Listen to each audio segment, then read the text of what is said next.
অনেক বরকতময় সূরা। বিশ্বনবী বলেন ইন্না হাযিহি সূরা মানিআতুন মিন আযাবিল কবর। এই সূরাটা যে তেলাওয়াত করবে আল্লাহ তাআলা তাকে কবরের আযাব থেকে বাঁচায় দিবে। সুবহানাল্লাহ, আর আস্তে বলেন। কোন সূরা তেলাওয়াত করলে? সূরা মুলক। সবাই বলেন কোন সূরা? তো সূরাতুল মুলক এমন সূরা যেটা আপনাকে কবরের আযাব থেকে বাঁচাবে। বিশ্বনবী বললেন মানিআতুন মিন আযাবিল কবর। এই সূরা যে তেলাওয়াত করবে তার কোনো কবরের আযাব হবে না। পড়েন সুবহানাল্লাহ। আমাদের কবরে যাওয়া লাগবে কি লাগবে না?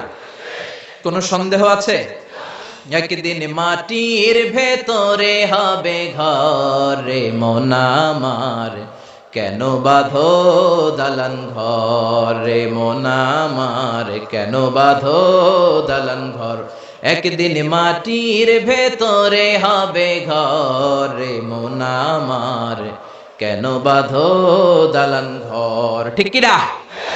দাদা চলে গেল, বাবা চলে গেল, চাচা চলে গেল, ফুফা চলে গেল, আপনি মনে হয় যাবেন না। যাবেন? তার জোরে বলা যায় না আপনি যাবেন না? আপনি যাবেন। আপনার ছেলে মেয়েগুলো যাবে। আপনার বিবির পেটে 2 মাসের ছোট্ট একটা বাচ্চা, এখনো রক্ত মাংস মানুষ হয় নাই, এতটুকু গোশতের টুকরা, ওই বাচ্চাটা মনে হয় যাবে না। যাবে? দুনিয়াতে আসেই তো নাই, যাবে কেমনে? আসবে, যতদিন হায়াত পাওয়ার পাবে তারপরে যাবে। চিল্লায় বলেন ঠিক কিনা? কিন্তু আমাদের লাইফস্টাইল দেখলে মনে হয় আমরা মরবো না, 1000 বছর বাঁচার জন্য আমরা এসেছি। শুধু আমরা বলি সবকিছু আমার, আমার, আমার বাড়ি, আমার গাড়ি, আমার এলাকা, আমার দাপট, এগুলো বলতে আমরা খুব পছন্দ করি। চিল্লায় কোন ঠিক কিনা? কেমন করে আপনার বাড়ি, যেই বাড়িটারে আমার বাড়ি বলে আপনি ঘোষণা দেন, আপনার বাবা যখন এই বাড়িতে থাকতো আপনার বাবাও বলতো বাড়িটা আমার বাড়ি, বলতো না? আপনার দাদা যখন এই বাড়িতে থাকতো দাদাও বলতো এটা আমার বাড়ি। দাদার দাদার দাদা যখন এই বাড়িতে থাকতো উনিও বলতো আমার বাড়ি। আপনি মরে গেলে আপনার ছেলে দাবি করবে আমার বাড়ি, ছেলে মরলে নাতি বলবে আমার বাড়ি, নাতির নাতির নাতিও যখন এই বাড়িতে থাকবে সেও বলবে আমার বাড়ি। বাড়ি একটা, দাবিদার কতজন চিন্তা করেছেন? পরের জায়গা পরের বাড়ি, ঘরে বাঁধিয়ায় আমি রই, আমি তো সেই ঘরের মালিক নই। পরের জায়গা পরের বাড়ি, ঘরে বাঁধিয়ায় আমি রই, আমি তো সেই ঘরের মালিক নই। ঠিক কি না? এজন্য এই দুনিয়াটা হলো ট্রানজিট পিরিয়ড।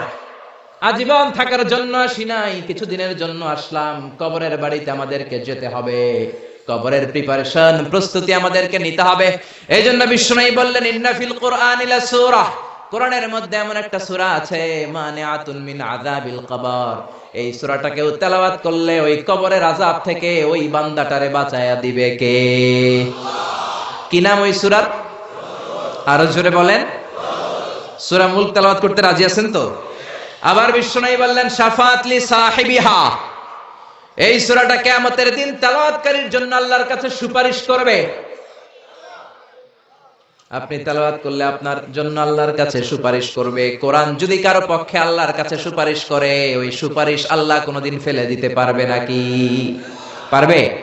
মাননীয় অর্থমন্ত্রী যদি মাননীয় প্রধানমন্ত্রী শেখ হাসিনার কাছে কোনো বিষয়ে সুপারিশ করে, শেখ হাসিনা এটাকে রিজেক্ট করতে পারবে? ফেলে দিতে পারবে? কারণ অর্থমন্ত্রীর সুপারিশ। চিল্লায় বলেন ঠিক কিনা?